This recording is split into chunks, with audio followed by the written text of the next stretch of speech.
Alors, les CE2, dans cette petite vidéo, je vais vous aider à comprendre les 4 problèmes que vous avez à faire pour aujourd'hui. Alors, on va commencer par le premier problème. Je vous le lis. Vincent a une collection de timbres. Il en donne 25 à son frère. Il lui en reste 268. Combien de timbres avait-il dans sa collection? Alors, si on essaye de bien comprendre la situation, on a une collection de timbres. Donc, on va la présenter là-dedans. Voilà, ça, c'est tous les timbres de Vincent. On sait que dans cette collection, il en a donné 25 à son frère. Voilà, on va représenter ici. Ça, c'est les 25 timbres qu'il lui a donnés. Et il lui en reste 268. Donc, ça, on va les écrire là. Ça, c'est les 268 qu'il reste après avoir donné ces 25 timbres. Combien de timbres avait-il dans sa collection? Donc, toute sa collection, pour bien comprendre, d'accord? Dans toute sa collection, il y a les 268 qui lui restent. Et on cherche combien il en avait avant. Donc, il faudra lui rajouter les 25. Donc, pour trouver, on va faire 268 plus 25. Voilà. Et évidemment, on cherchait ce qu'il avait avant. Avant, il en avait plus, puisqu'il en a donné. Donc, il fallait faire une addition. Je vous laisse la faire tout seul. Alors, le problème numéro 2, je vous le lis. Adrien a ramassé 65 escargots. Sa sœur en a ramassé 87. Combien d'escargots a-t-elle ramassé en plus? Alors, on peut représenter ici, là, on a les 65 escargots d'Adrien. Ici, on a les 87 escargots de sa sœur. On veut savoir combien elle en a ramassé en plus. Ça veut dire qu'on veut savoir combien d'escargots il y a entre 65 et 87. Donc, je cherche finalement, pour faire un calcul, je vous l'écris au-dessus. Je pars de 65, je me demande combien il y en a en plus pour arriver à 87. D'accord? Voilà. Donc, il s'agit d'une addition à trous.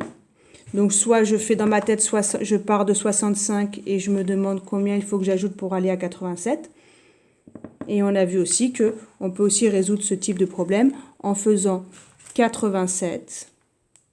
Je vais l'écrire en dessous. 87 moins 65. Ça, vous savez le poser. Je vous laisse le poser tout seul. Alors, on continue avec le problème 3. Isabelle prépare 22 sachets de bonbons qu'elle vendra 4 € chacun. Combien d'argent peut-elle gagner? Alors, on va essayer de se représenter la situation. Donc, on a 22 sachets de bonbons. Alors, on va en dessiner déjà un. Voilà, un sachet de bonbons. D'accord? Et qu'est-ce qu'on sait sur ce sachet? Elle vendra 4 € chacun. C'est-à-dire qu'un sachet vaut 4 €.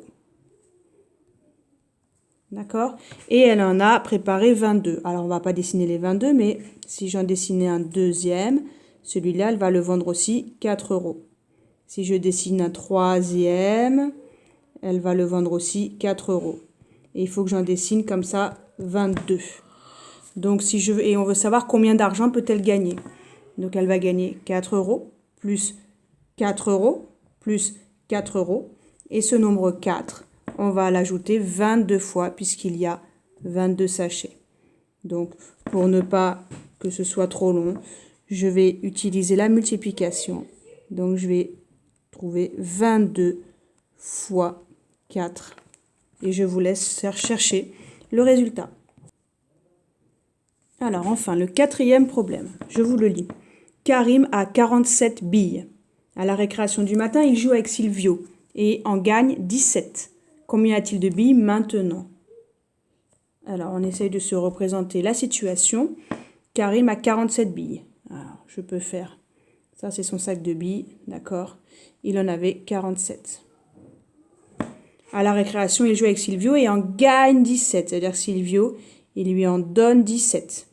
Ça veut dire qu'il lui ajoute 17. Combien a-t-il de billes maintenant?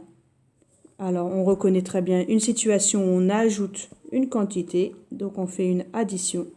47 plus 17 pour savoir maintenant combien il en a. Combien il en a en tout. Voilà, maintenant vous pouvez résoudre vos 4 problèmes. Bon courage!